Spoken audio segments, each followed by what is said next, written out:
Hello, everyone. This is lovely. Oh, joy, joy, joy. Do you know what? It, every week, there's the same people who are awake, who've made the decision to come out of the old slavery matrix, and they're moving ahead, being progressive with the future. Really, we're looking forward to what's to come.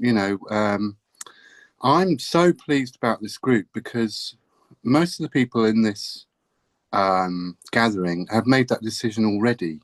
So, in some ways, the public calls are really good for positive living communities because we can kind of entice you in, maybe, with what we're getting together, what our projects are, what the collective efforts are, and our kind of frequencies that are coming through us, and explaining all about what we see in that vision for the future. So I really love these weekly calls with the public because you can kind of show them there is an alternative to the state system, shall we say, which is a lot more loving, free system and a holistic system. So if I can kind of bring um, information to people who are only just finding out about that in the public calls and say, yes, there is a different way of living, a lot more loving, a lot more supportive people around you.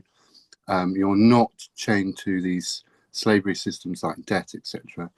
And you just meet a lovely community and you just get on with it. And you're all, valuable and all needed. And you've all got skills and talents that can be shared with each other. So it's at the heart of positive living communities is a really simple premise that we can do this ourselves. We don't need a religion or a state to get together and organize, because we've done that for thousands of years up to up to recently. So it's really bringing back those kind of ancient kind of frequencies of just huddling around the fire and everyone's chatting and everyone's equal and everyone's sharing the same warmth and everyone's being kind and supportive and loving, and that is the heart of PLC. But in a modern kind of society, we really want people to get together in their local communities and create their own sort of metaphorical fire or light, and start getting on with looking out for each other rather than kind of having dependency on the state system. So every week when I see a whole bunch of new faces and people who want to find out about positive living communities, all the holistic lifestyle, all that sort of spiritual, moving into the spiritual kind of mindset, we're happy to share that information. And this week we've got a wonderful friend called Eli, who does the Shine seminars. I'm sure you've all heard about Eli, because I constantly go on about how brilliant the Shine seminars are.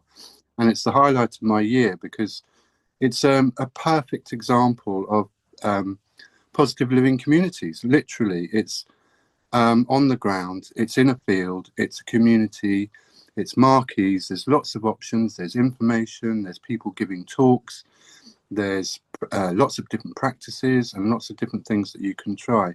So Eli, I'm so pleased and blessed and grateful for you coming on the call, because you are another example of progressive people looking forward and saying, no, we don't have to accept what's put upon us. We can create our own beautiful landscape and environment and future. And so Eli's coming on the call today just to explain about a new project that he'd like to get off the ground. And I'm going to usually I'd go around and say, hi, how is everyone? But I would like to give Eli maximum time and hand over to him, and then maybe step in like 10 minutes before the end, because I'm actually quite excited about your project. I want to want to hear more about it. So without further ado, thank you all for turning up, and I'll hand over to Eli, and yeah, you take it away, Eli. Thanks, Matt. Hi, everyone. How you doing? Um, so yeah, Matt, thank you so much for setting this up. I really appreciate it. And actually, I feel it would be a good thing to be more involved in what you're doing as well. If you remember, Amanda and I saw you down in your neck of the woods last year, and we spoke about this project and we spoke about working together more closely. And I think we will do that moving forward because we've got a lot of commonality. We've got a lot of unified ideas, and it's uh, it's good for us to be able to cross pollinate different sort of threads and weave things together. So you kind of you're holding space in Dorset. We're we're with our fingernails holding on in Bristol, in the Rockefeller City, and yeah, it was great that day. We sat outside and we enjoyed Blandford, and we spoke about working together. So this is kind of a little node, isn't it, tonight? Yes. Of what we're looking to do, and I do need to say we're not doing anything new. As we well know within our community, we're just remembering who we truly are, and we're taking it back to that divine spark whereby we are the what I call the organic human blueprint, being with Mother Nature and being in the cosmos as a being, as a soul that wants the best for everyone. So Amanda and I, just quickly, Amanda and I, say hello, Amanda. Hello. Amanda and I started this project on the 1st of May 2024. So it's a reasonable time in the making. We haven't really pitched the idea to anybody yet, but we have used people as sounding boards and offered up within a very small community. So there are people on the call today who do know about this project. And it's, for me, it's the antithesis of the 15-minute city. It's the exact opposite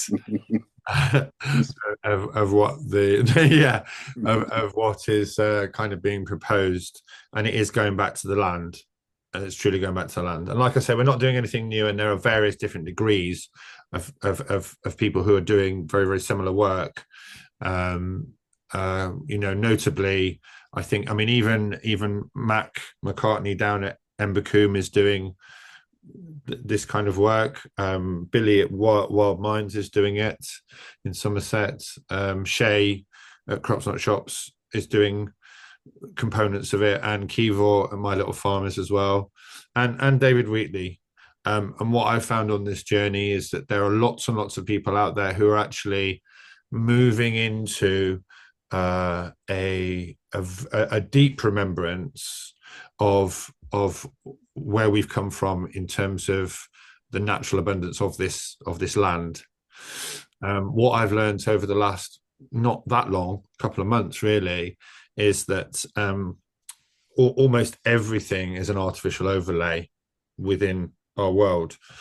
And what has really come to the fore recently is the fact that pretty much all our vegetables are grown for machines. They are not grown for humans at all. They're actually grown to seed, process, and harvest by machines. So there's a uniformity of the vegetables, and they've been chosen not for nutrition or for the goodness, but actually for machines to work with monoculture. So what I'm going to do, Matt, is I'm going to talk about the Heritage Healing Trust, and it's Amanda and I and Sarah and also Chloe, who's on the call today. We've spoken about it at length. It's a deep project, and hopefully we're going to bring people along. It's very service to others, and I'll explain in the presentation what the concept is and how we'd like to move forward. There is a notable mention to Butsar community in Hampshire, which is a traditional skills school. It's just outside Salisbury. Unfortunately, and I do mean this unfortunately, but also fortunately, a lot of these projects, these kind of social projects, community projects, are government funded. And one of the things that we want to, as you know, with the Shine, is we encourage people to be sovereign. And we really want all our funding to come from our people, so that we can retain control within our group. So, but Butsar is a fantastic project, and they do have traditional skills. What we want to do is we want to create these hubs, and I use the words self-sufficiency with great respect, but actually these hubs I want to be a repository of skills, indigenous vegetables and animals, which I'll talk about in a minute, but really all around the country. So, and if people would like to, once I've done the presentation, we do have a mechanism for funding, which is quite comprehensive. And we will be pitching to various people to actually put money into this trust. So, what? Oh, there's Agnieszka. Hi. So, Matt, can you allow me to share my screen? If you talk to Jane, she'll be able to hopefully do that. Can you do that for me, Jane? I'm just trying to remember how I actually let you do that. I'm sorry, I wasn't sort of That's on okay. the ball with this. Participants, it might say to me somewhere there. It actually says share, Jane, at the bottom. Yeah. Can you see that? Yeah.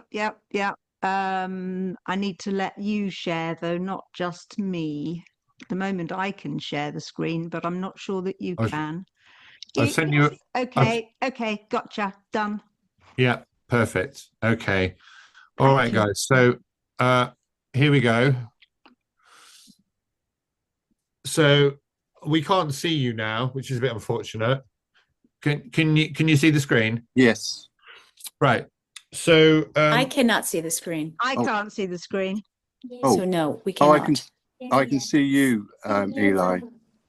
Can't see your shared screen. Oh, we can't see it, no. That's Jane, that's not you'll have to do that, Jane. I can't do that. If you I sent you a request. You said to request, I said yes. Do you want to send it again? Just bear with me a moment. Sorry, everyone. Technology is always the one that causes trouble, isn't it? Us human We need beings. to get someone's kid in here to help us, I think. How's that? How's that? I can see that now. Well, You can all see that? I can see it. Yeah. Is that a go, go, go? I think I can see it. Yes, we're we're good. there. Can everyone see it? Okay. Okay. Good. So right, okay, I've just got to do that. So okay, so we have come up with the name the Healing Heritage Trust. And I don't know how many people understand what a trust is. That in itself is a whole topic that we could cover, but in effect, landed people use trusts to retain control and jurisdiction over assets and resources. And there is a structure whereby there are trustees, executors of the trust, and beneficiaries. And within the reason that we've gone for this structure is we've looked over the last 18 months at different structures, and it looks like the trust offers the most flexible structure for what we're doing. And it means that anybody can be a trustee, anybody can be an executor, and anybody can actually be a beneficiary as well. So it gives us within the structure of the trust multiple options, and it means we can bring people in and take people away as is. There is nuance to it in that there's private trusts and there's public trusts, and actually Amanda's looking at bank accounts at the moment, and unfortunately, you know, the matrix has tightened up on trust rules in effect, but we will work through that, and we will come to a solution to that. We did speak to, or we saw Simon from the Woodlander Initiative talk about this very model. So any because we're going to be talking about properties in a minute, but any properties that we put into the trust will need some sort of transitionary mechanism by which we can move properties into the trust and then out of the jurisdiction of the matrix, so to speak. So there is work to be done there. It is absolutely possible. There are people doing transitionary techniques, I don't know what you call it really, mechanisms, but we haven't quite found the one that fits with us yet. So this is our Amanda put this together, and she was really chuffed when it actually worked out. But these are the components that we have now. Amanda and I belong to 3 different land hub groups, collective living groups, and they all have their own schedules, they all have their own motivations, and they also have their own weaknesses. And really and truly what we have done is we've put together a package whereby we are giving the project the maximum capability of being successful by itself. And I'm not going to talk about other people's projects tonight, but I can tell you that there are very, very good projects out there that are based purely on growing. There is a lot of land-based projects or collectives that are running on fear, so they're running away from, and we are not in that space. We're going back to the land, and we're going to go back to the land and remember who we truly are. So I'll give you an example. A particular growing project has found out that the market for food is so mature that they can't actually make any money. Now, I've always said that we're in a transitionary phase from what is popularly known as the 3D world to the 5D world, but certainly the new earth, new paradigm, you know, ultimately we're going to be in a space where there probably will be no money, and which is where we originally came from. But we are in a transitionary space, and we do have to acknowledge that. So what we've got here in this diagram are all the components that will populate the Heritage Healing Trust, and right in the middle of it is the healing. Now, I've lived in 3 communities myself. 2 of them failed, and one of them was at Bhagavad Gita Manor with the Krishnas, which is George Harrison bought that property for the Krishnas. Now, what I will say is the other 2 projects failed because they didn't have a unifying factor, and it is difficult to find that unifying factor. I've, over the last 4 years, spoken to people, and they've said to me, you know, we're moving into the golden age, Eli. And I've always believed, I have a great gnosis that we're moving into a healing phase. I think that, yes, we're going to be telepathic, yes, we're going to be clairsentient and all those beautiful superhuman things, but at the hub of it all is the healing. And we all need healing in whatever way is relevant to us. So at the core of our project is healing, and the properties will be retreats for healing. And what that means on the ground is that when people come to the property, they know they're coming into a healing space, and they know they'll be held, and they'll also know that that is the main goal of the property, and everything that's there is for healing. What we found at the Shine, interestingly enough, is that there are people, and I've said this before, you spend 4 or 5 days in a field with people and they drop down into a natural way of being, and they actually become different people, completely different people. And there are two, no names mentioned, but there are at least 2 people I know, 3 people I know, who've gone through profound healing experiences whilst being at the Shine. And we want to recreate that beautiful, loving, heart-centered healing space with this project. So just, I'm going to keep on this slide for a minute because I can whiz through the other slides quite quickly. But in effect, we have a multi-disciplinary profit center, if you want to use that language. So we've got income streams coming from lots and lots of different places. And Amanda and I have worked very hard on working out how the project will self-sustain, because we want it to be self-sustaining. We want the investment to come from within our community, and we want it to almost instantly be able to hold its own financially. Now, just as a bit of an aside, the Shine Seminars has never really made any money. When it has lost money, in inverted commas, I've always reframed that and said, well, I've invested in the project, and I've invested money in having my friends come along and having a bit of a party and having a beautiful time. But I know from my own experience that we can, if we find the right properties, we can, with a turnkey, literally start producing money to sustain that project straight away. I don't have any financial negativity about it at all, whatsoever. And we can go into, we've got documents.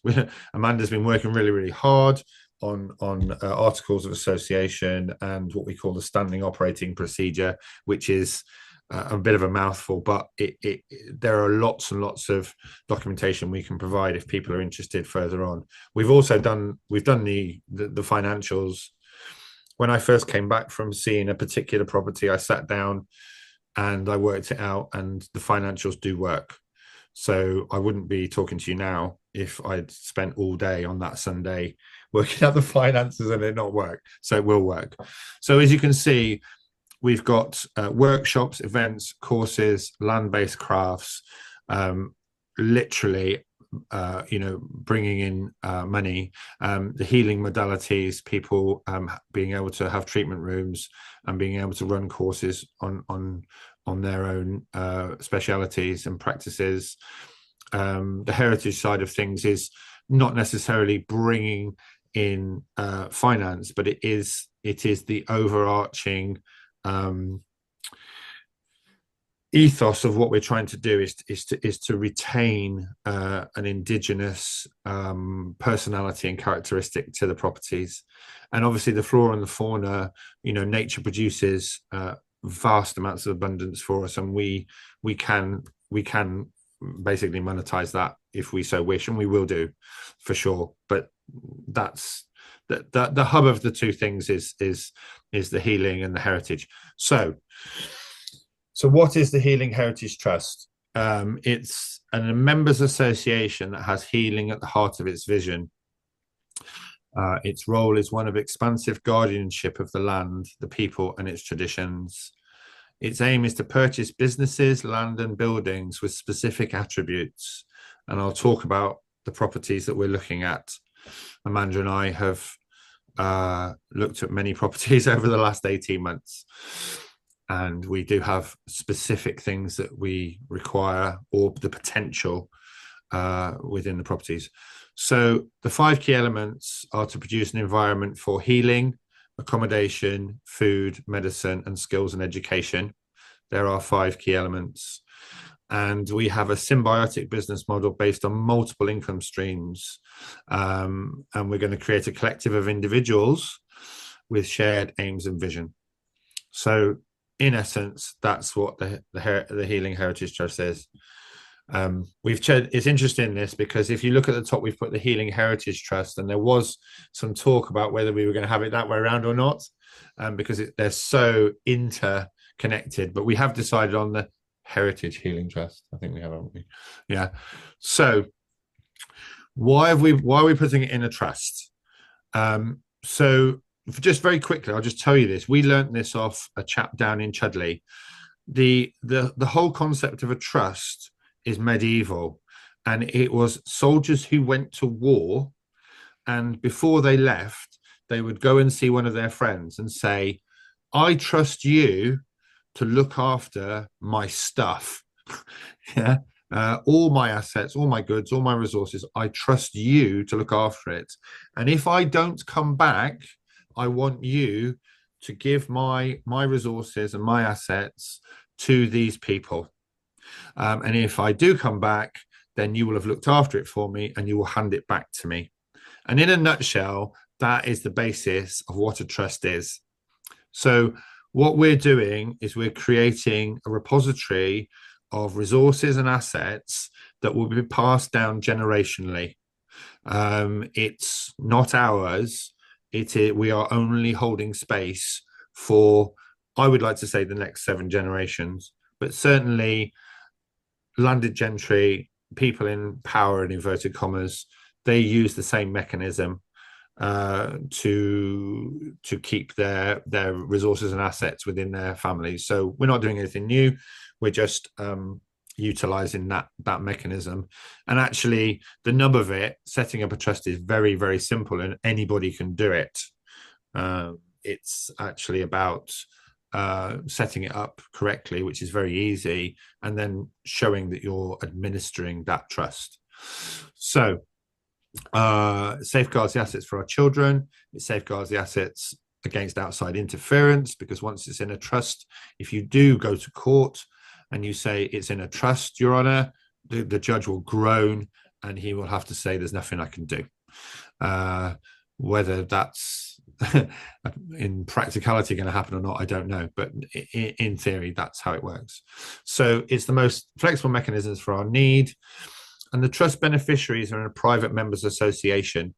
So what we're going to do is we've got the trust and we've got the private members association, and anybody who is a beneficiary of the trust, i.e. people who want to invest in the project, they will become part of a private members association. Anybody who wants to join the trust on any level whatsoever will be in a private members association. So there's a double ring fencing of us being in the private and not in the public. So, for instance, if anybody turns up at the properties and they're not a member, they are not allowed onto the land. Anybody who wants to come along, even as a guest, we've had long debates about this, haven't we? They have to join. So everybody has to join, and they have to be a known quantity. And just like if you go to Soho or the West End and you want to go to a club there, a gentleman's club or whatever, if you're not in the club, then you can't get in. And it will be a case of 2 people who will be offering up somebody for membership, and they will be seconded. So that's the way that's going to work. So working in the private empowers us through autonomy. Anybody can join at any time. There are no external management structures whatsoever, and it is a safe haven from the corrupt judicial system if it's needed. So that's why we're doing a trust. So the heritage side of things, as we all know, within our community, we're in a process of remembering who we really are. And for me personally, it's coming on really, really thick and strong. It really is like a tsunami sometimes of actually, how powerful we are and who we truly are. And coming out of that trance is quite an awakening in itself. So our blood, our DNA, our land is unique to us, and it's very important for us to acknowledge that we are the land, and our DNA is very much of the land. you talk to anybody who's a linguist, and they will say that language comes from the land. You know, I don't want to get too political, but one of the reasons that they want to replace us with people not from this land is because there's no attachment to the land, and we have an incredible attachment to this land. So we're preserving the uniqueness of us being in this land.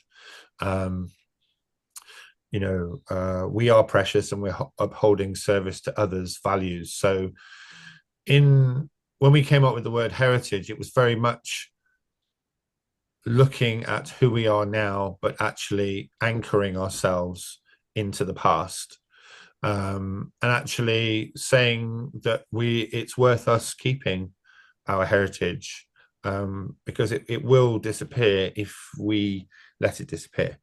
And as I've said many times to people before, we're the people to do this work. Because we're doing it, we are the people to do this work. And if we weren't doing it, nobody would be. There are many, many people doing work like this. We're not unique in any way, shape, or form. But if we don't actually step up and show up, then you know, great swathes of our heritage will disappear, and that's a shame, because we have a great way of living in this country. We really do. So we're the guardians of the land. That's how we're setting our stall out, and we're protecting and we're serving the land and the people and the flora and the fauna that's living here.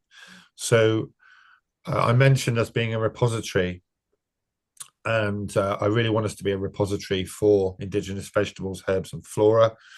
I also want to be a safe haven for heritage breeds of animals and birds. And I want us to be exponents of traditional indigenous skills and crafts. So I'm not saying Amanda came up with a great question the other day. She said, what constitutes a heritage vegetable? And I was like, oh, okay. So, you know, when was it introduced, and how long has it been here? You could say that about people as well.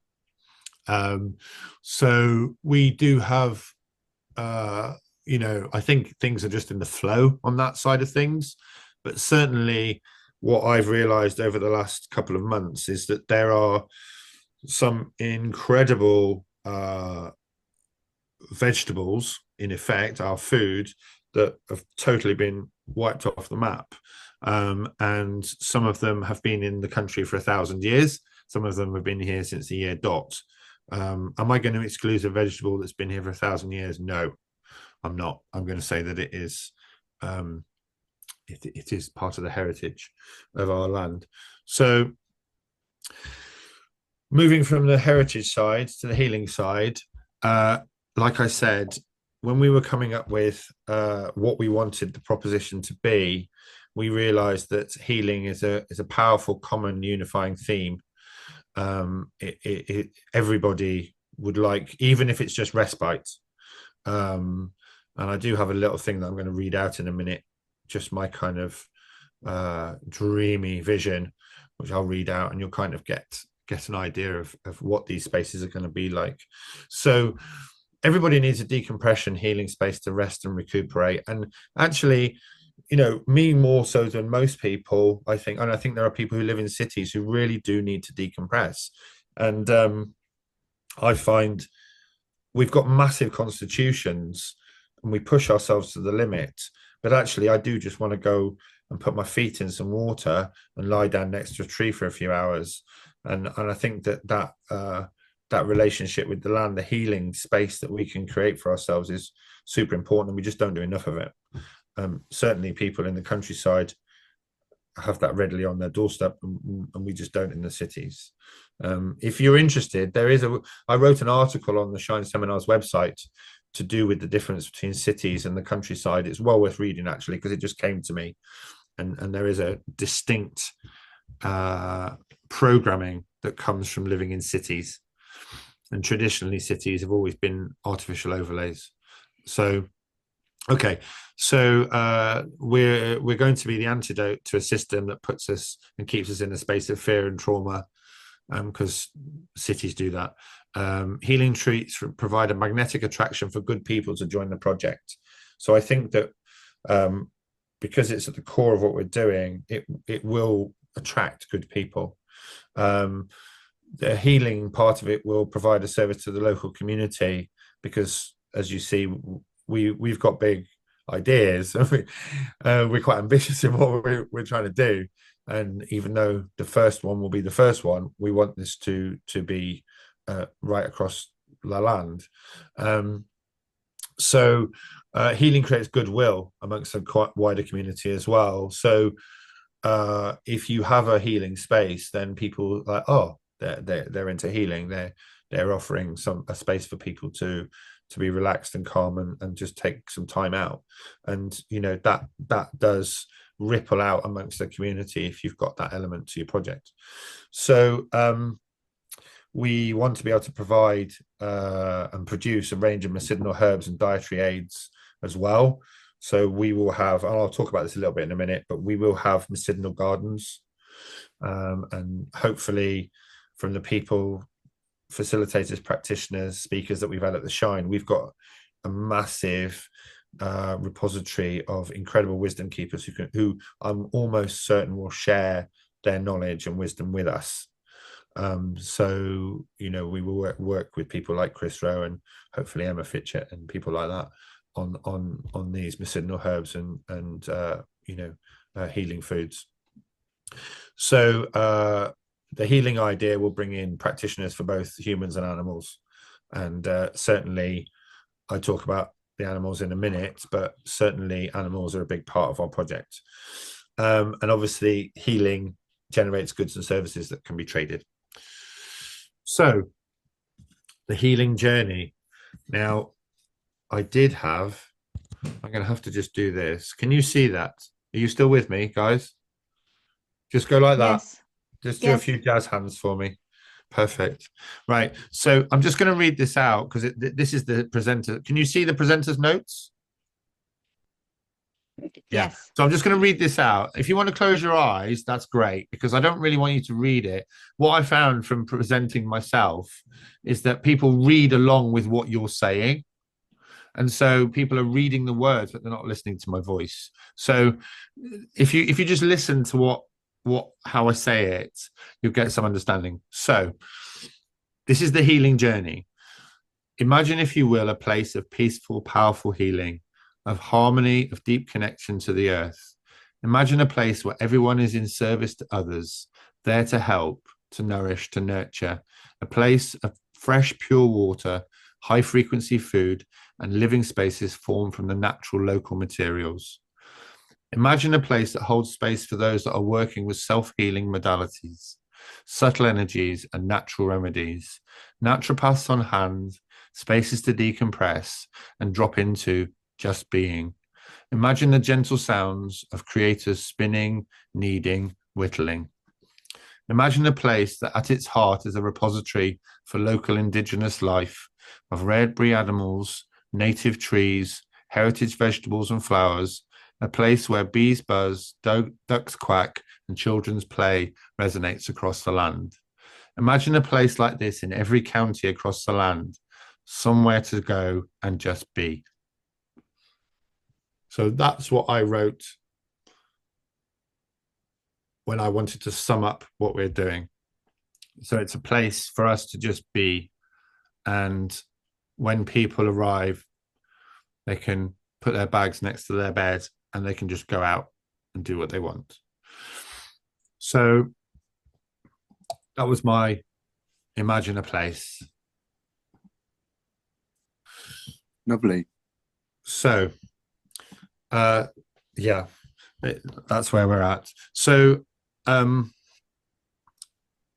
interestingly enough, when we were looking at who we were going to work with, I've always believed when COVID kind of woke us up, and it woke some of us up, I was aware of all that nonsense years ago, but I was very aware that there would be groups like your group there, Matt, Jane, and there would be other groups that would be popping up all over the place. And it wasn't for us to form one big group. It was for us to retain our individuation, and it was for us to retain our own personality and characteristics. But it was for us to work together. So there is going to be a lot of shared knowledge and common ground for us to work with. And when Amanda and I were looking at the proposition, we believe that if we had one of these hubs, one of these properties in every county, it would have a resonance within the county.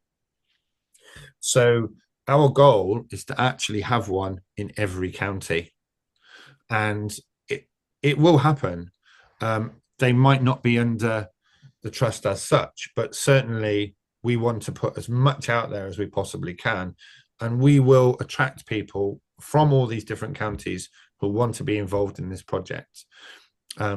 So I've put that out there as a kind of visualization image of what we want to do. We want a property in every single county, and to start off with, we want to start, well, the first property that we're looking at, which if we've got enough time we'll talk to you about, but we might not talk about it today, but we want to start the project in Wales.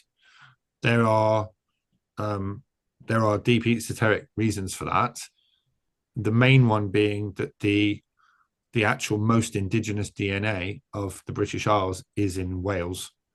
Wales has very, very deep cosmology, mythology, and anybody who's been to Glastonbury who understands the Arthurian legends will understand that it's all Welsh. Even the Irish traditions are from Wales. So Wales holds a very, very powerful place in the British Isles. They've never truly been conquered, and the English really did try to do that. And there is a incredible, I think 52% of people in Wales hold true DNA of the land. So Wales is where we'd like to start, but that doesn't mean that we are going to start there. But it has great dragon energy there, as we know, and it holds a lot of keys and codes for the rest of the British Isles. I found out in the summer that Great Britain, the phrase Great Britain, people think of that as being empire and being, great and powerful, but actually the phrase Great Britain just means the bigger bit of Britain, and Ireland was Little Britain and the mainland was Great Britain. So there are lots of artificial overlays. More, one of the reasons why we're so attacked here and have been for thousands of years is because we're so powerful. It was a case that people used to come from the mainland to Britain to learn shamanic and druidic traditions. We were the Tibet of the old world, and that is something that we're now remembering. And in fact, we're seeing a huge increase in kind of pre-Christian practices. So what we'd like to do is we'd like to go from Wales into Devon, Somerset or Dorset, preferably, and then over to Sussex or Kent, and then up to Suffolk and Cambridgeshire, over to Derbyshire and Lancashire, and then back down to Wales. So the first property we'd like to be in Wales, and then we'd like to do 4 or 5 other properties just to create that perpetual choir roots of England and Wales. So we'd like to create a ring. So moving forward, so it's very much about the properties, and I'll just go through this very, very quickly. We realized very, very early on, we were looking at campsites and we were looking at hotels. It's really important for us to be able to move into these buildings and onto this land and actually have a business straight away. So we were looking at businesses, and campsites kind of worked. So the first element of of any of these buildings is that it's a turnkey business. You can actually turn the key and you can start making money straight away. You're the only people, only the second group we've pitched this to. The other group we pitched it to was part of Cabby. And in fact, I should have mentioned that earlier, but certainly we will pitch to TECA, the English Counties Assembly, and to Cabby, because they have bases in every county. So we already have, I know John Gilbert and I know Stephen very well. We will pitch these ideas moving forward into every county through that mechanism. So I'm just letting you know that, and that's something, Matt, that maybe the Positive Living Group can do as well. I don't know what people think about those organizations, but I'm aware of the foundations of both of them, and I personally feel comfortable with them. So I know that some people do have different ideas, but I like John a lot, and I understand Anna von Weiss's work. Well, unfortunately, I'm not aligned with John, because when I went to the BCA, I got the beret from John, the Cabby beret, and I tried to bring in the markets at Bournemouth community assemblies, which I managed to do so that people could start making money from their own stalls and stuff. But I found them a bit too cliquey, and that's one of the things I'm coming across with some of these groups. Unfortunately, I would rather not. But so I'm very wary of these groups becoming cliquey and then reinforcing their own energies. So that is one of the things I am looking out for. And when you have a kind of a divisive group saying how spiritual other groups are, and giving point numbers, I think that's not very spiritual, because it's not for anyone else to decide what level of frequency or vibe you're at. So that kind of put me off. But I do support them and their initiatives. You know, I do want us all to cross-pollinate and to share and to, you know, interrelate and communicate.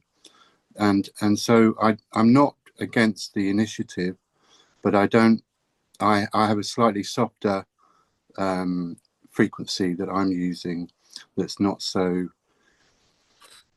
divisive. So I just thought I'd say that personally, I'm not aligned with the management of Cabby, but I'm aligned with the ethos of it. So just putting that out there. Yeah, I think that's valid, Matt. I think we do have to have discernment in all of this. My take is that I'm not necessarily going to partner up with anyone as such. I think that we're holding a container for what we're doing. I do think that pitching, if you know, into the Derbyshire Cabby or into the Lincolnshire TECA is something that we do want to do. Yes. Because they've got a ready-made audience. So what we're really doing is I'm not going to say, oh, we're going to work with Cabby, but what I am going to say is I'm going to pitch to Cabby members. It doesn't matter if you are. I mean, you know, the whole point is that we share these energies, you know, and work together with other groups as well as on our own groups, I think. Yeah, it's tricky, and I think you know, certainly with John, he came. I met him, and he came across very well. We went up to Usk in Wales, and he really did activate the local community, and it was very selfless what he did there. He kind of came in, gave a talk, and he really dispelled some myths about the system, and then he left, you know, seeding a lot of ideas. So and that's got to be a good thing.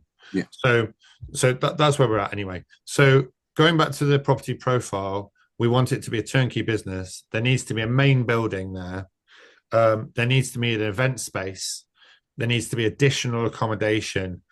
So you know, whether it's shepherd's huts or cabins or yurts, roundhouses, tiny houses, micro houses, there will need to be additional accommodation.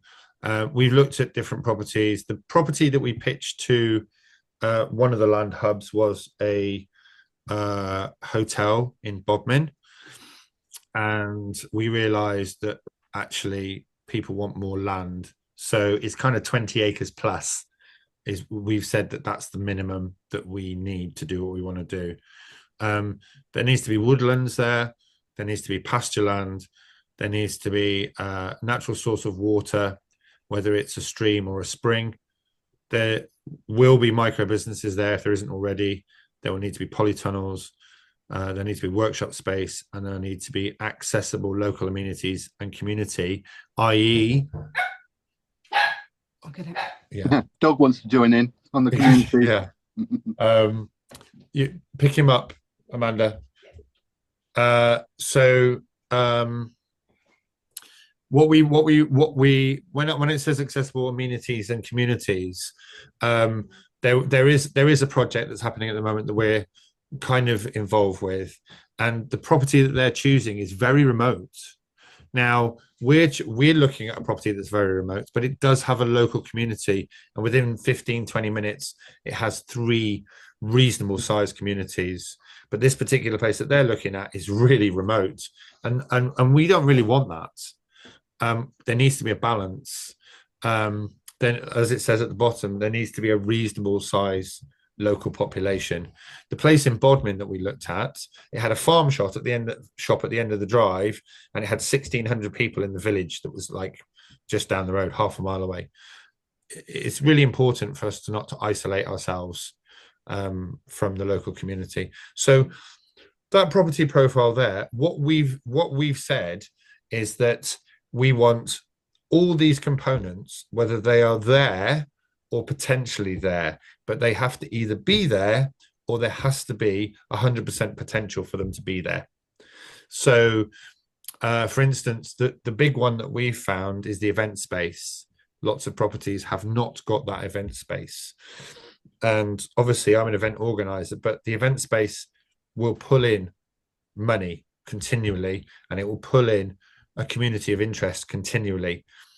It will pull in people who want to see people talk, and we found with the Shine that having those events, 50 to 75 people, has really created a community of consciousness, if not an actual community. So the event space is really, really important.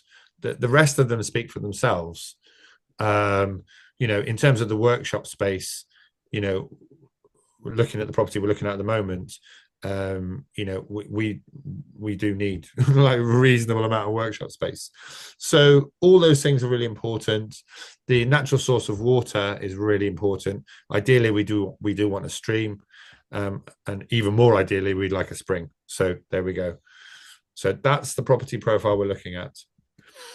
So this is just, I said to Amanda the other day, have you got a complete list of traditional skills courses and workshops? And actually we could just go on and on and on. What we envisage happening is that there will be people who will want to come and hire the space who have these skills, and we will be the hub that advertises these skills. So say for instance, Dan wanted to run a weekend and do Nature Connect. We would facilitate the accommodation and the event space, and because he's doing Nature Connect, he'll be down by the stream and he'll be in the woods. And I know we've got Belle on the call today. If Belle rang me up and said, Eli, I want to do this awesome vegan bread making course, then we would facilitate that, and we would advertise that, and we would have that practitioner come along and do that. So there'll also be some of the activities we will be doing in our day-to-day running of the properties. So there'll be almost a perpetual access to a workshop, that things could run quite regularly.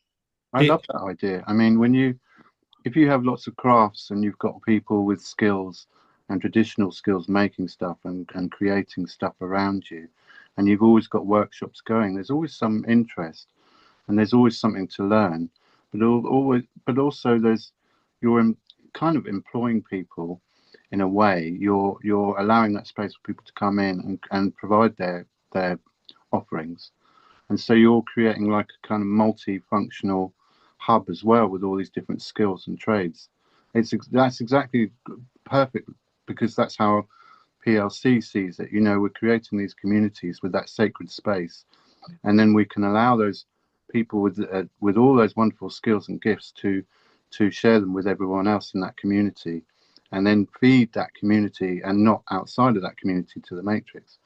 So what I identified was space, actual land, and property that was the main things that are needed, because once you've got those two things, you've got an operational thing 24/7. So yeah, sorry, carry on, Amanda. No, that's exactly it, Matt. Yeah, when we saw Simon from the Woodlander Initiative talk, he's a really interesting character, and he just said, without land, you can talk all you want. He's like that. He was literally like, you can't do any of this. I like him already. Yeah, it was just, and me and Amanda just looked at each other and we were like, oh my God, this guy's like just cutting through all the nonsense and just saying, you've actually got to have the land. So, I can see like us having, I can actually see us having a shine at these buildings, and I mean a proper big shine, not just a one day, but it's difficult for us to do what we really. In fact, Matt, we spoke about this, didn't we? Yeah. I had this idea to do this event called The Good Life. I think you remember us doing that, talking about that, and having. There's the Oak Fair down in, I think it's in Devon or South Somerset.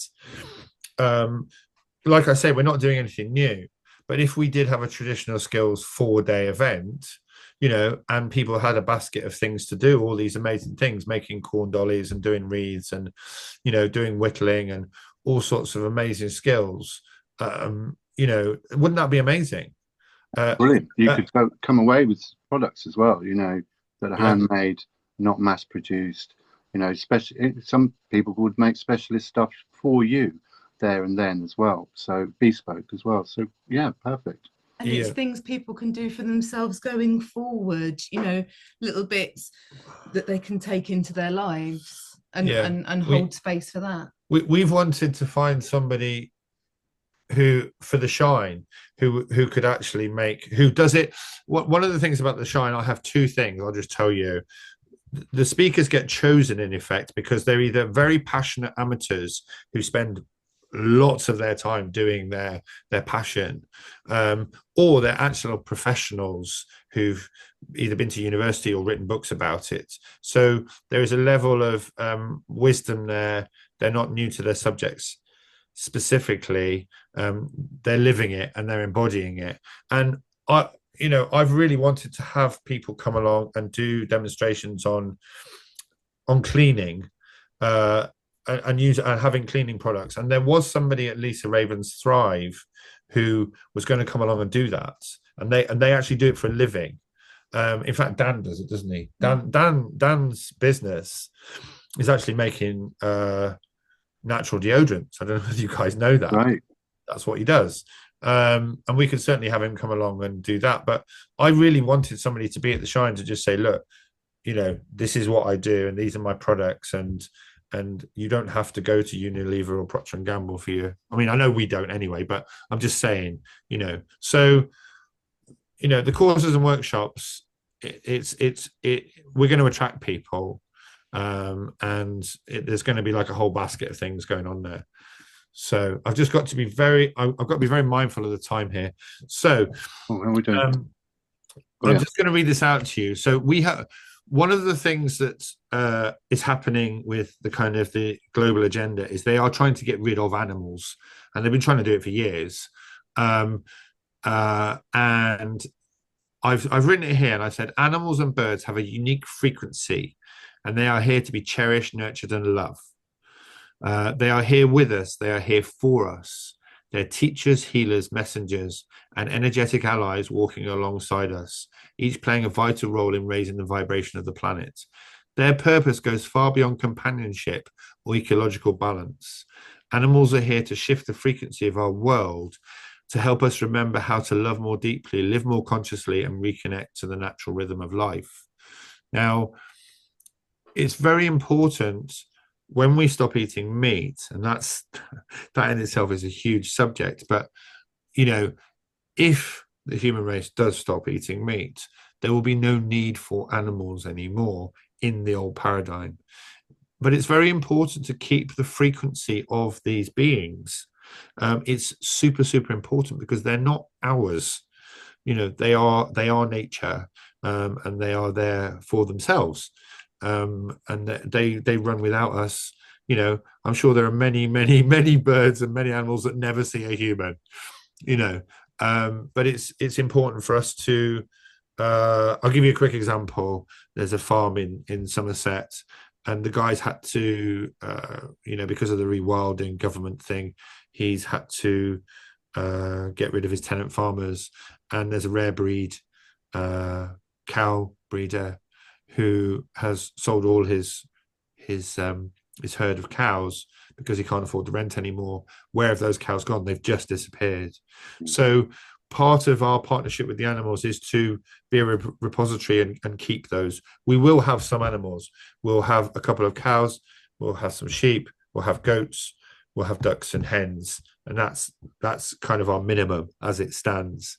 On an esoteric level, when you talk to Star Family, like the Caristas, and they explain what souls are, they are orbs that people capture in photographs.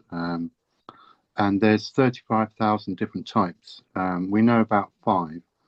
We know what human souls are. There are alien race souls, there are messengers, there are levelers, and there are healers.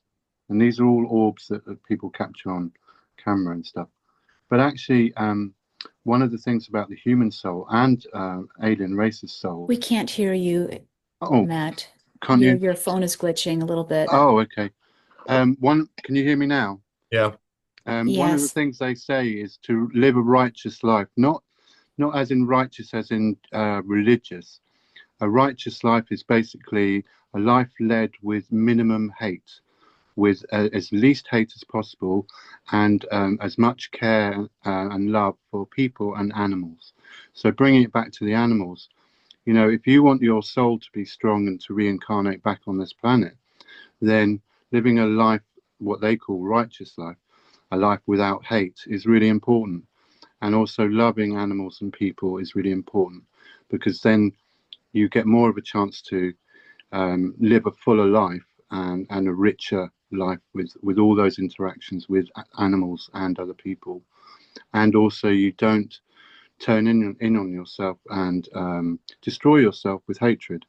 So bringing it back to the DNA, the land, the frequencies, the unique heritage that we've got, like you say, Eli, it's really important on a much deeper level, on the soul level, for us individually, but also animal souls and extraterrestrial souls.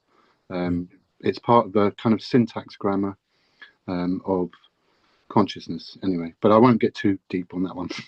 Well, it's interesting. I grew up, you'll laugh at this, I actually grew up believing that animals and birds were God's eyes and ears.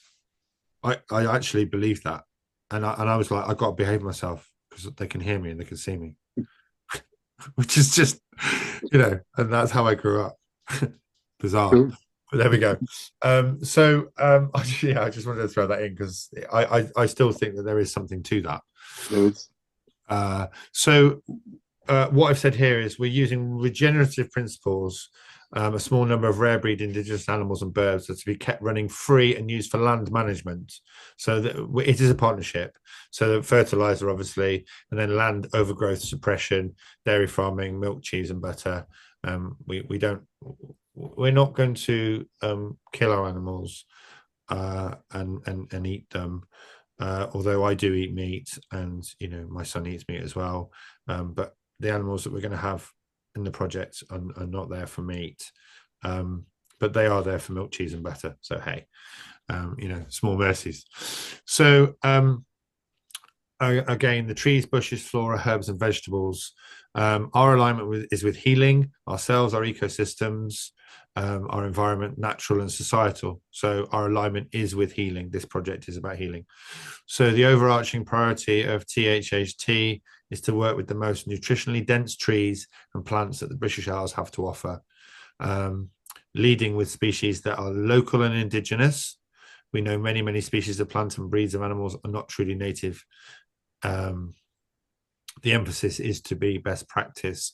I can show you, I've just planted up a whole bunch of incredible vegetables, mashua and scorsonera, salad burnet, cardoon, sorrel. No, I haven't got sorrel. No, but a whole bunch, amaranth.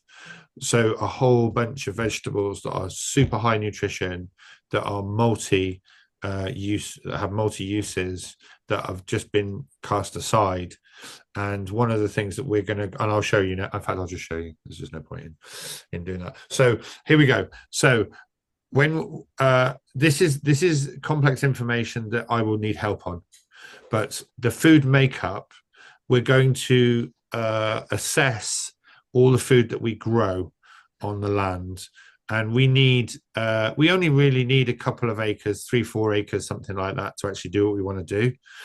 There is an incredible project, Badderford Farm down in Devon, which is 5 farms, and they have, if you want to go there, they're awesome. It's called Incredible Vegetables.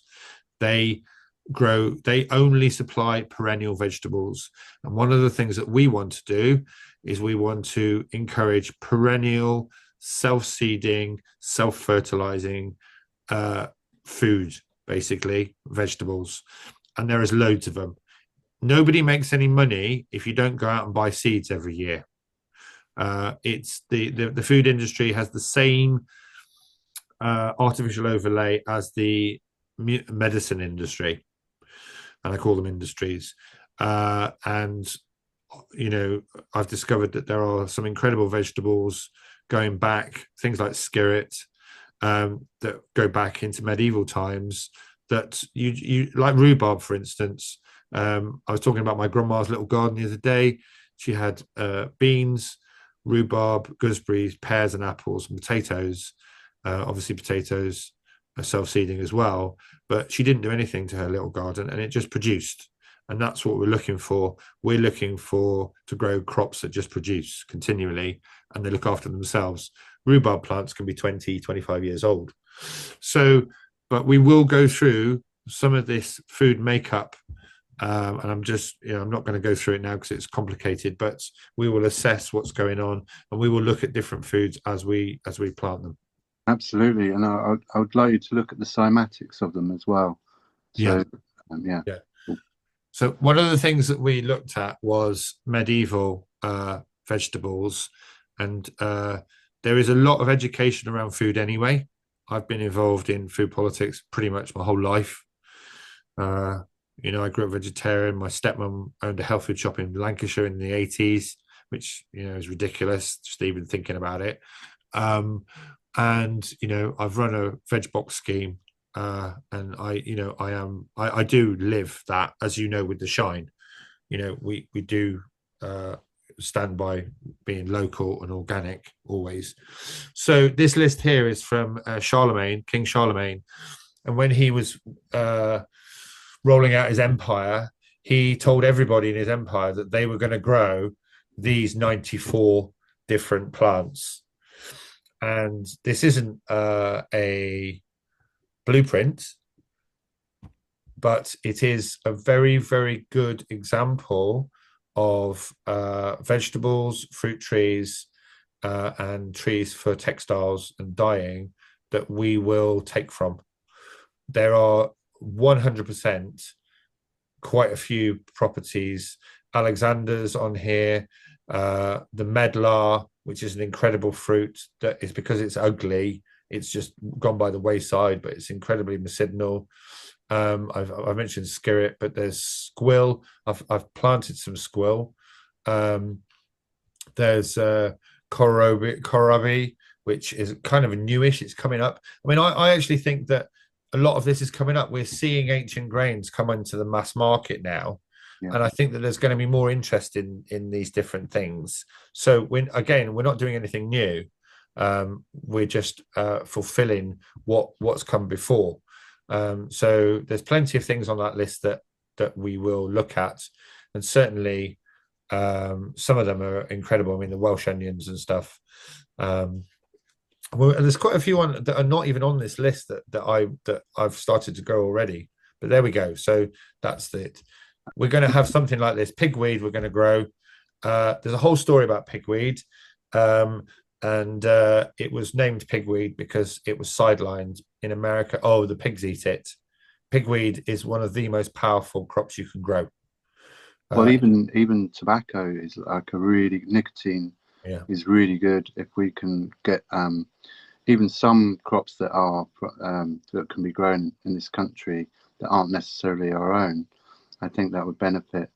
You know, and also things like ancient herbal remedies are coming back into popularity. You know, things like comfrey, nipbone, finding out about how that can repair teeth and all sorts of things. So yeah, these ancient medicines and plants are definitely coming back into focus again. And I think as people educate themselves a bit more, we'll have those healers on the land again, where you'll be able to just kind of visit a local healer and they'll have that local knowledge and be able to pick the medicine or prepare some sort of remedy for you there and then, sort of thing. So yeah, and it won't involve anything to do with big pharma or any profits in that sort of regard. So yeah, these are really exciting times because actually it's removing all that overlay to see what's always been there, that abundance around us.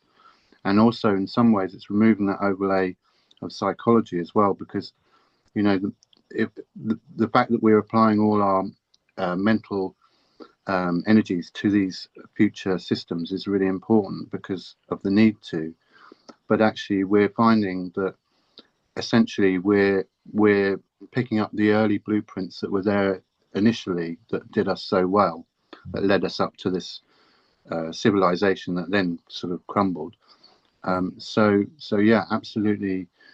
These sort of initiatives are really important to provide sacred space, holistic space, but also that psychology of being limitless and being, you know, abundant. And so I think, you know, I want to see more of these projects come along.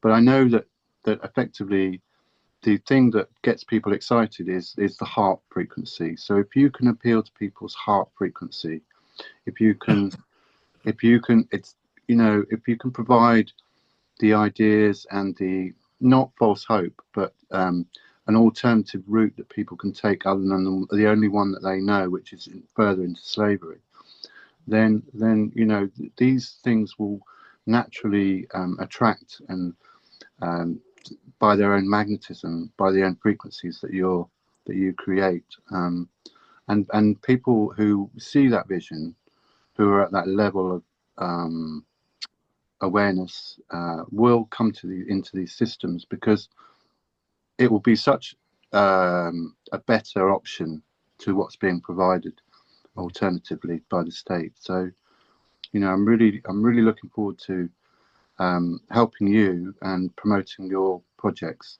as you do with us here at PLC, Eli.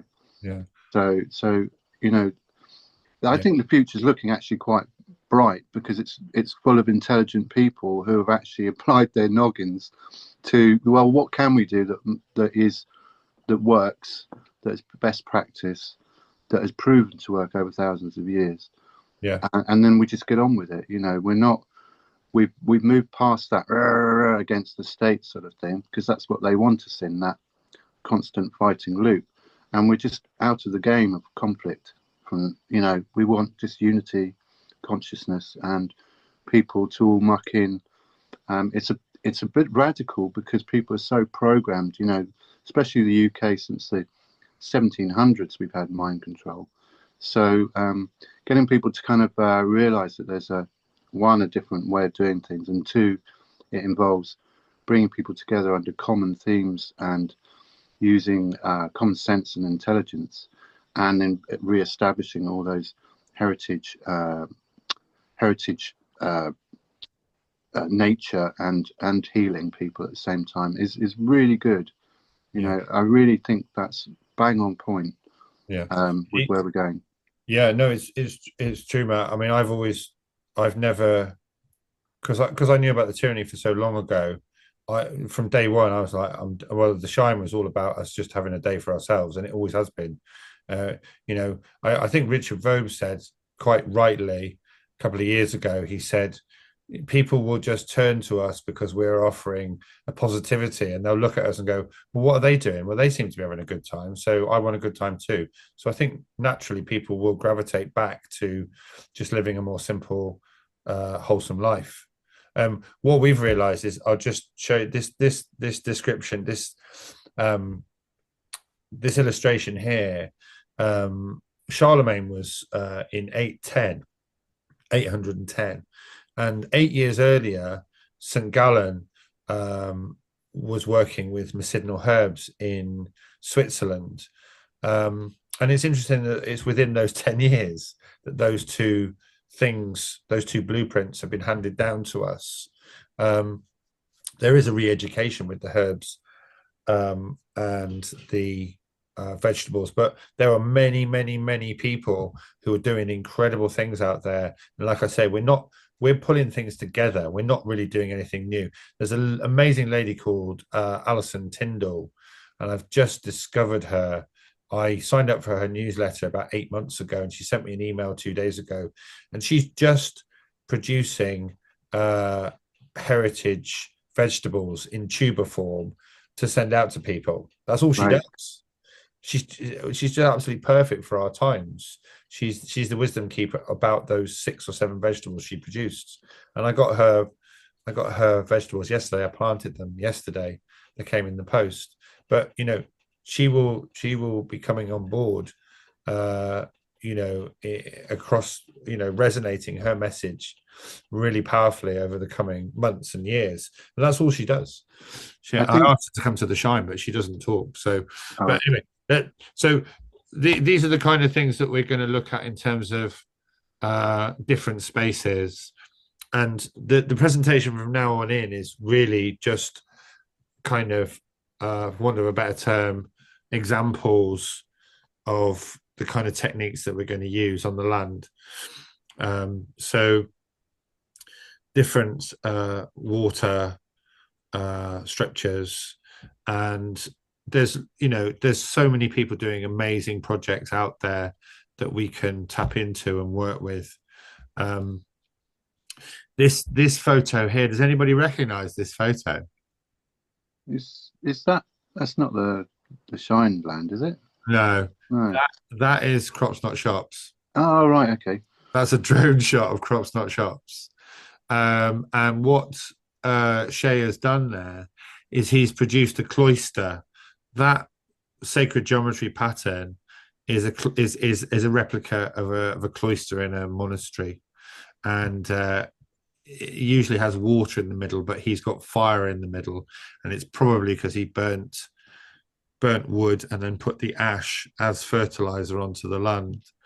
But we'll be working with sacred geometry patterns for growing the vegetables. But I just thought that was really lovely that I found that photograph of Shay's place.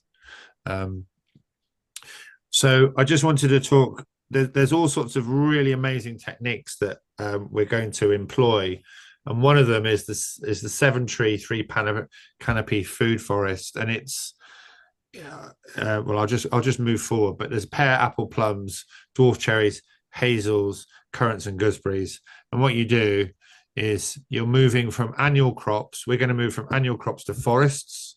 So we're going to go into a perennial environment, and then you plant everything in 3 dimensions.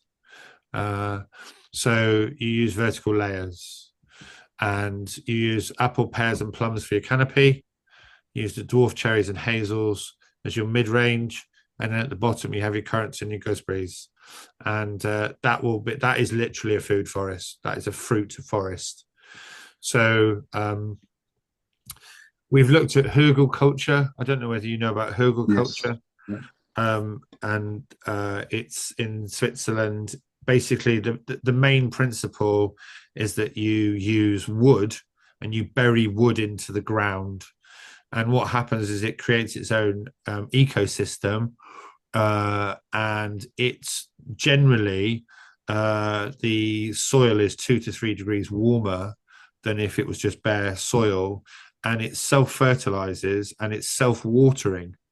Amanda and I went on a Zoom the other day with Ray Lee Bacon, the electroculture man, and he said that it didn't work for him in Italy because there's not enough water, but also he's doing incredible work with kind of food energies at the moment, but you really do need to water these mounds for a year to really get the water into the wood, and then you don't need to water them or put fertilizer in them for up to 20 years. So we're talking about perennial food systems that break down the microbiome of that system, and it can self-fertilize and self-water for up to 20 years, which is just incredible. So there's a great documentary on YouTube with the son of the guy who did the hugel culture. This is how it works. We will be employing this. So you put all the sticks and stuff in there, and you put your compost in there. And also, if you grow vegetables up high, they're easier to harvest as well. And you're not involved in monoculture whatsoever. You can pretty much plant companion plants. So there you go. There's a really good example of a vertical herbiculture stack there. And there's another one, and there's a cross section of it. So these are the benefits of herbiculture. It reduces nitrogen, phosphorus, and potassium 20 years plus. The water is absorbed into the wood, it's slowly released back into the soil. Very often there's no need to water after the first year. It creates air pockets, so there's no tilling, turning, or ploughing. It generates heat, typically 2+ degrees. So it actually extends the growing season as well, and it all happens automatically. So we're gonna use that technique. These are absolutely stunning, and I love them. You've obviously got the willow work in there as well, but these are therapeutic garden chairs for grounding and for people to. Yeah, they're really beautiful, and you can see on that one it's got, I think, chamomile and lavender. But we'll be building these and planting these as part of the healing, so people can go and sit on them and just enjoy that space. And there's an actual real one, in real as opposed to an AI one. It's crazy how much AI there is out there, but it's good to illustrate. So these therapeutic chairs that we're going to look at, one of the as anybody who knows about bless you, anybody who knows about regenerative farming knows that it's all about soil, and it's all about the health of the soil. So, and we will be I do have people in my circle, and I do think of Chris Rowe quite a lot because his knowledge is fantastic, but we will ask people for help, and we do have people who will support us in the project going forward. And Chris knows loads about soil health. So, we do have that. So one of the other interesting things, and I've put this in the presentation, is if you live in the country, you need to know about wood, and seasoning wood is really important. And there's been loads of studies done on it. And I just put this in here because when Amanda and I were in Mallorca earlier this year, and in fact, it's the same over here, believe it or not. People do not manage their wood at all. It's like it's an incredible resource, and it just gets burnt or abused. And in Mallorca, there was just wood everywhere, all over the place. And you can actually become a real asset in the community if you can teach people how to store wood properly, and it's not difficult. So that diagram, that actual woodshed is the perfect woodshed, and I can go into the details of it, but it's slightly long-winded, but I know the way it works, and there are different examples. This is a Norwegian way of storing wood, which I think is beautiful. And we will be doing this with the land, and we'll also go out and actually become exponents of this within the wider community, because I don't think people are managing their woods well enough.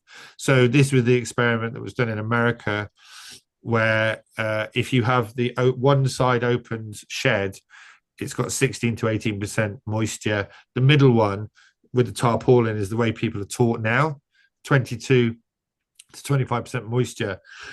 So it doesn't burn as well, and it's very smoky. And then if you have a door shut, it's 20 to 23%. So you actually want the open shed. And that is the perfect example of the shed that you want to build to store your wood. And this is a German stack. Wow. People who take great pride in their wood, and that's something that we're going to talk about as well. And there's the one on the left there. They've not quite done that properly, because the roof on these German stacks, they have the bark up, so that if it rains, the water actually runs down the bark. But again, that one with the hole in it, you've got loads of air going through. So seasoning the wood is really, really important, and we're going to do that. We're going to do things like this, talking about making DIY filters. Again, it's nothing new, but we're going to be bringing this on board, and we'll be running courses to do these types of things. We're going to encourage fences that are alive, so living fences, as opposed to even willow. We want to encourage actual living fences, because they're self-repairing and they work in harmony. They can provide food for birds and animals as well. And then we've got all sorts of different techniques that we want to work with in terms of planting perimeters and using natural resources to nourish the land. And again, we want to work with people who know how to use natural ways of stopping people. Is that Manda? Yeah. Oh yeah, it's massive draft. You've left that door. It was freezing now. So anyway, yeah. So we're going to be doing that as well, and then we're going to be using copper tools, real basic stuff. But Victor Schauberger will be happy. Yeah, that's it. So it's important that we go back to these techniques, and then we're going to be using different fertilizers and mulch where we need it. And we're also going to be planting by the moon's phases, which I know some people are really into. I think Charles Dowding talks about that. But there are many, many reasons why you do that. And you harvest during the full moon, etc. There we go, harvesting during the full moon. So we'll go back to those. So that is the end of that part of the presentation. Wow, brilliant. And I've put the window of opportunity there because I feel it's just a really positive message. Obviously it's taken us quite a while to talk about this. We do have 3 other parts to this presentation. One of them is specifically on the property we're looking at the moment, and we are. Do you have it on your website or somewhere where people can see the whole presentation? Because that'd be really good. No, what we're doing, Matt, is we need to retain a container for the project. I'm more than happy for people to talk about it, but it doesn't make sense if we don't talk about it. This is the way I feel about it. And until we've got our first property, we would like to keep an energetic container. So moving forward, we will release things to the members, but actually all this information is available out there. We've just collated it. So the answer is we're not making it available. I'm happy to present to people, and if people want to see the documents, then we have to have a relationship with them. So we're not making it publicly available, basically. Okay. Well, no, that's good, because the right people will find you and will want to explore what you're doing. So Yeah, and what I was going to say is we can show you. I mean, I don't know whether it's appropriate, whether you want to see, because we've been talking for an hour and a half. It's a long time. yeah, our calls are usually an hour. So Okay, that's good. Well, I wouldn't mind. Maybe you come back and do the second part and then the third part, because that would be really good.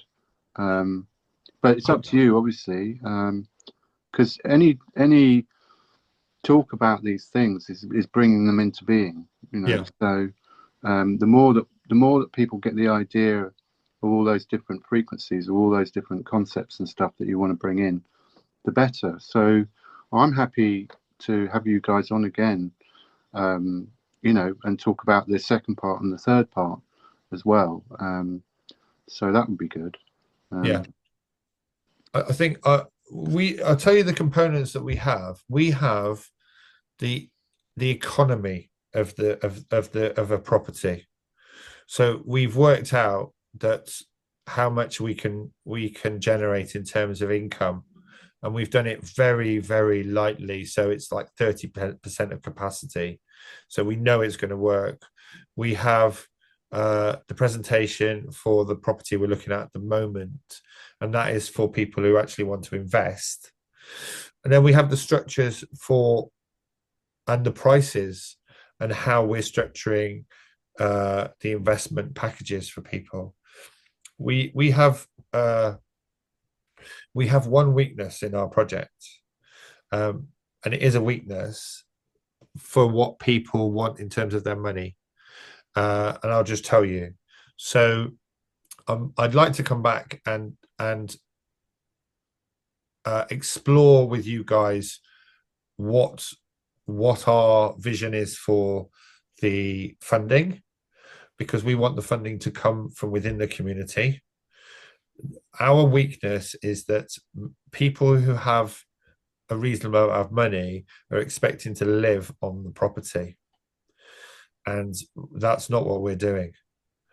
So there is a model, and we have a model, and we've worked it out, but in effect it is, we spoke to somebody, I'm not going to name any names, but we spoke to somebody who is absolutely awesome. They're a global grid worker in effect, and this lovely lady said to us, don't worry about the money, people will be heartfelt and they will offer the money up if it resonates, and they won't want anything back. Now, for me, that's very new paradigm. Mm-hmm. And I think we are in transition.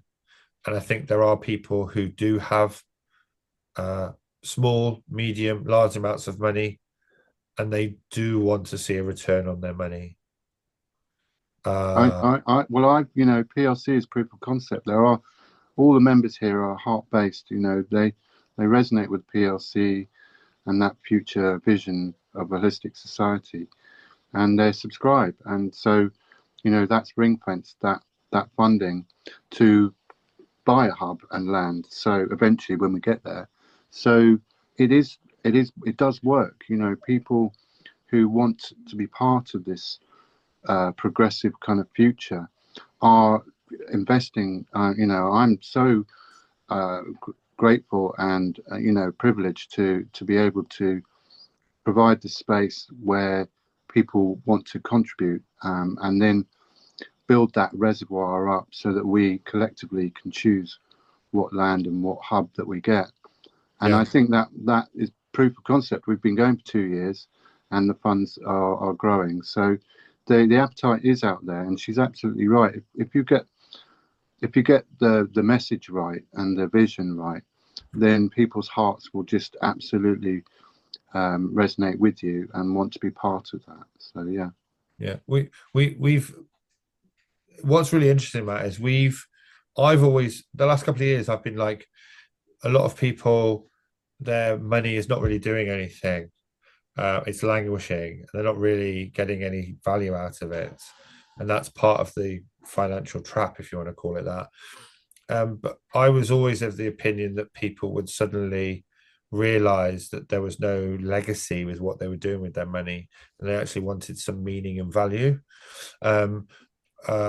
Both Billy at Wild Minds and Shay and Kivor at My Little Farm have all said to us, because we're talking to these people, we've got some really good support. They've said that people have actually come up to them and gone, I mean, I think Billy got £110,000 off someone, and they just said, we absolutely love your idea, we don't want anything. Yeah, we're not saying that. We're saying that we want people to be involved. It's not a one-way transaction. But I think Kivor has had plenty of people who've offered up support financially for his project. And Shay has got 3 guys who really are supporting him financially. So it creates a meaning, and it creates a legacy. So I think what we've come up with is a good, like, 90% compromise. But the big weakness is that people can't necessarily live on the property and currently. So we can mitigate that a little bit. Do you know what? That doesn't, to me, that's not necessarily a big issue, because actually if people want to get out of the situation that they're in, whether it's the location or the complexity of the relationships, they'll want to move and they'll want to be part of a community or a group. And there will be people who will want to set up new homes with a brand new frequency template, moving away out of the slavery kind of homes and locations. So I do think that there is, even though you may not be able to get people in the property straight away, their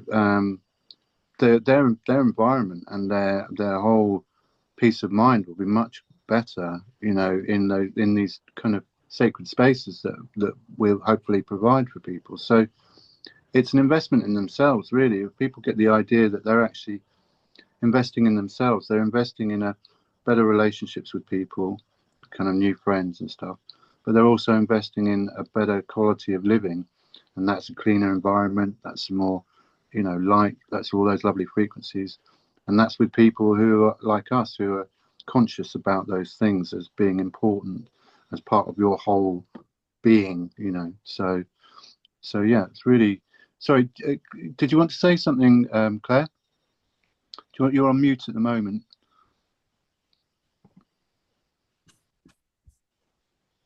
Yeah, Hi. Sorry. Hi, Eli. Amanda. I find this has been absolutely fascinating. It's not an unknown concept to me, but it's so far removed from my reality at the moment that it's. Forgive me. But if somebody like me wanted to just come and help, be hands-on, doing the laboring or the spending time with you, could I do that? I don't have any money. I can't contribute or invest or become trust, put money into a project, but I could give my time. Yeah, what we would say, Claire, and we've had many discussions about this, I've always believed that there will be people who are very high value but don't have any money, and I want those people to be fully held. I really do. There are people in my energy field who absolutely, I want them to be there, but they've got no money. In terms of what we've got at the moment, in terms of that, is you would have to be a member. Okay. And there is a membership fee. There is, okay. Which is, it's like £8.50 a month. Okay, that's doable. Yeah. So yeah, we've it's kind of like, in some ways it's a contract, It's an energetic exchange. It's a gesture from yourself, and you do become part of the membership, and there are benefits that you get within the membership anyway. So we're trying to nourish people by saying, if you give us $8.50 a month, you've got all this, and you can turn up and you can do I this. think that's very fair. You know, I was thinking, but I don't have thousands No. to invest. But No. I would very much like, you know, I think Yeah, that's fascinating. there's a great story that Billy talks about. A guy turned up at his farm. He cannot stand people just turning up at his farm. Somebody turned up at the beginning of the summer and said, "I've got no money. Can I live on your land? I'll repair all your fences and your borders for nothing." And the guy spent all summer repairing the borders and the fences and the boundaries. That is absolutely priceless. And Billy fed him and watered him every day for 4 months. What an amazing relationship. And they were both really, really happy because the guy got somewhere to live in his van for 4 months, and Billy got all his borders secured. So that sort of exchange is really powerful, and I highly encourage it. Thank you to you both, and thanks, Matt. You're welcome, and it's lovely to share all these beautiful visions for the future. But they're not delusional. They're actually pragmatic and well thought out, and conscious and conscientious. And so, you know, the more that we can allow people to speak these frequencies into being, the better. And you know, Eli is pardon the pun, a great shining example of leading the way, you know, with these new ways of doing things, you know, with the Shine seminars. Absolutely brilliant example. I think I'm definitely going to have to go along to the next one. You'll love it. I mean, Yeah, you will. I was dancing with Eli in the car park area, for like about 2 hours. Just enjoying the summer sun and the music. And I was thinking, gosh, this is like the 70s when I remember when I was a kid. It's that same vibe, that same natural, you're just out in a field with a bunch of lovely people having a good time. And I just thought, wow, thank goodness that there are people like Eli who still can keep that beautiful frequency. And you meet such wonderful people, and you know, you come away just completely refreshed and completely kind of faith in human nature, you know, again. So you know, please do come along to the Shine. And we're hoping to, you know, the bigger thing is Shine, but within that we're going to have a community hub where you can see examples of what Ellie and Eli and I are talking about, you know, where you know you the energy exchange basically, and people that you can consult who've got knowledge, and you can share your skills and stuff like that as well. So lovely. Okay, good thanks. stuff. Well, thank you, Eli. That's a brilliant presentation, and I really want to encourage people to go to Eli and support his project. You know, more of that the better, really. And would you like to come back and present the other parts, because I really would like to hear that nuance about the property and how you see that working as well. Well, just as it's really interesting because Amanda and I have looked at loads of properties. We've visited loads of properties, and we've been to, you know, we've been looking at properties. And when it comes down to it, it's a chicken and egg, because actually you can't do any of the business modeling until you've got the actual property. Because you don't know what, you know, it's like the people that we're talking to at the moment, they're having lots of people come and look at their property, and they're going, I'm going to do this, I'm going to do that, I'm going to do the other. And we're the exact opposite. We're saying, well, what is the land telling us to do? You know, and so it is. When we presented before, people were saying, well, what am I going to get for my money? And I was like, well, what do you want? You know, is the property speaking to you? You know, we can't really define that for you, because it's the property and the land that do the definition of the space. We can work it and we can nourish it and we can change it. But actually, when it comes to the absolute economy of it and the resources and the assets and the management and how many goats we can have, how many pigs we can have. It's the land's telling us. So it's kind of the one property we're looking at the moment. We've managed to absolutely bolt that down, and we are 100% committed to, because that property is so unique and it's got every single aspect of our property profile. We want to get that property. We've looked at lots of other properties, and we do want to continue looking at other properties. But this particular one would be a great proof of concept. If we got it, then we could say to people, this is it, and this is what it looks like. And that's what Billy at Wild Minds found. When he did his first project, he said, he invited people along and said, this is what I'm doing. And he wanted to do it again and bigger. And because he proved it, because he'd done it, he was able to go, well, I've done it. And then we were like, oh yeah, exactly. You can actually see it. So the first property that we're looking at will do everything that we want to do. And then we have looked at other properties, but they haven't quite got this. I think the next presentation, it would be really good to do the economy of it. Yeah, whichever one you want to do, present next. Happy to. And the structure and the people. I think people need to know where they fit into it. Yeah. And what they'll get out of it, and how they can work with the trust moving forward. So I think probably just looking at some of the income streams, and actually the structure of where people fit, which I think you've done, haven't you? That's why I've got bags under my eyes, Matt. But I've kept all my hair. It's gone a bit grayer, but I've kept You're it. still alive. That's the main thing. Yes. Yeah. Thank you for the opportunity, Matt. And yes, we will. This is an ongoing conversation. Good. Because I think that it's going to get momentum. And I think that once we've got the first property, we'll be able to say to people, look, we want to do another one. And we certainly, down in Dorset, I mean, I don't know whether we can afford you guys down there, but, we'd love to do something down in Dorset, yeah, South absolutely. Somerset, around your area. That's kind of, that's our next port of call. So, it's all fledgling. It's all plasmic, isn't it?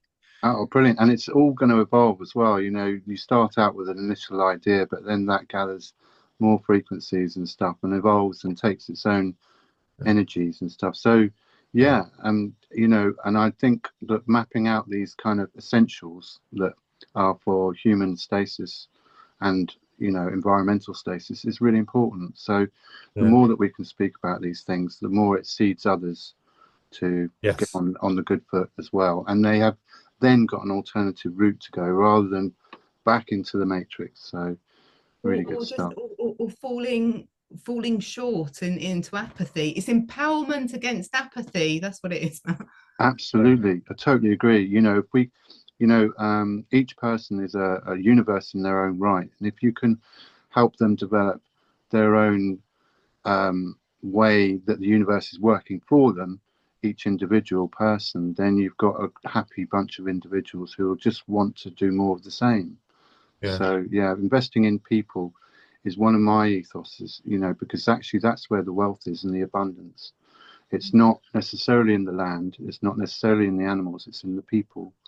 Because if you invest in them, they can work with the land, work with the animals, and work with you, sort of thing. So that's the bit that we're missing, that human element, because it's all turning to robotics and technology. But bringing back that investment in the human will re-galvanize the economies, because you're giving people fulfilling lifelong roles, and you're giving them jobs. Well, you're not giving them, you're allowing that space, and they're doing their passions. So there are no people who want to leave their jobs, because they're doing the things that they want and that they love and drive them forward. So everyone idealistically would be in their own roles that they've chosen for themselves, that they're really good at, and that they can make money from, sort of thing. So I think you hit the nail on the head there. I think we want people to follow their passion.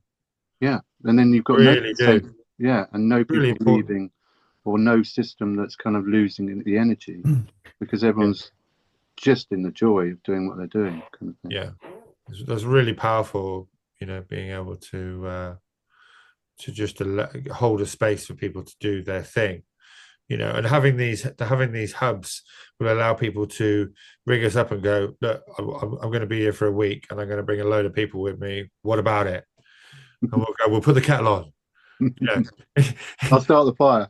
Yeah, that's it. That's exactly it. So, it is about that magnetic attraction of like-minded souls coming together and spending time together. And, I've imagined myself, because I want to grow mushrooms. That's my thing. And I want to do microgreens, and obviously, but, I know some people we've spoken to, we haven't spoken to many people, Matt, at all. Really haven't. They've said, well, I'm not quite sure where I fit in. And it's like, well, when you get there, you'll just start doing stuff. You'll automatically go and do what you feel you're attracted to. And I think that going back to nature, like I was saying, and I say this over and over again, you put somebody in a field for 3 or 4 days, they become 100% a different person.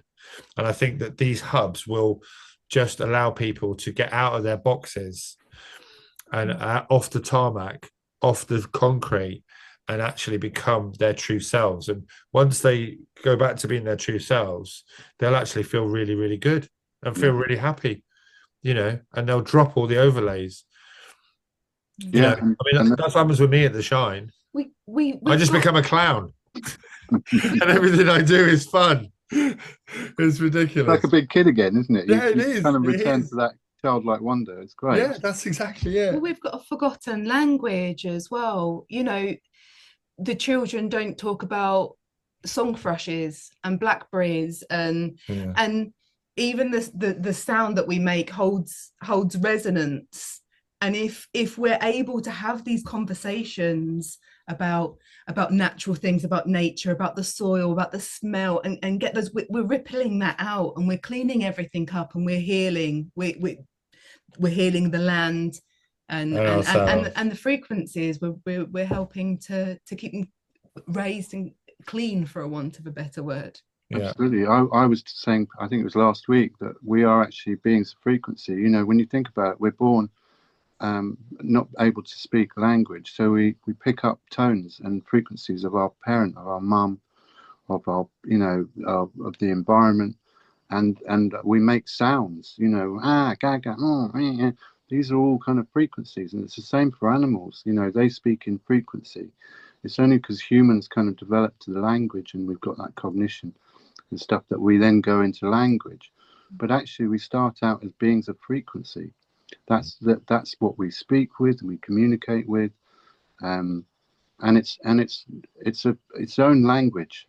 So it's really important to understand these things about our nature and the nature of nature itself. So really good stuff. So I think we'll wrap it up now, because we're almost at what time is it? Thanks Almost for inviting us back. Thank you all for coming along. And thank you for coming and explaining, because it's lovely to hear these initiatives, and I really want people to fill them out, and populate them and get them moving, because they, like as Buckmaster Fuller said, the only way to destroy the system is to make the old one obsolete by building a new one. So because it's broken and you can't fix the old one. So that's what we're doing, and that's what we're all here today for, and ongoing. So it's a lovely thing, and I know that it's gaining momentum as well, as people see that the absolute difference, contrast and benefits. So long may this continue. And thank you everyone for coming on the call. Thanks, Special thanks to you, Eli and Amanda. Thank you very much for that. We'll hopefully couple of weeks. Yes, two weeks. We've got the members one next week, and then the public after that. So we'd love that. Brilliant. Let's do that. Okay, brilliant. Thanks everyone. Guys. Much love. Thank you. Have a lovely week. Bye. Well done. Yes. Thank you, Bye. Eli. Thank Bye, you, Robin. guys. Thank Bye. you, Amanda. Bye. Much love. Bye. Thank you. Bye, Matt.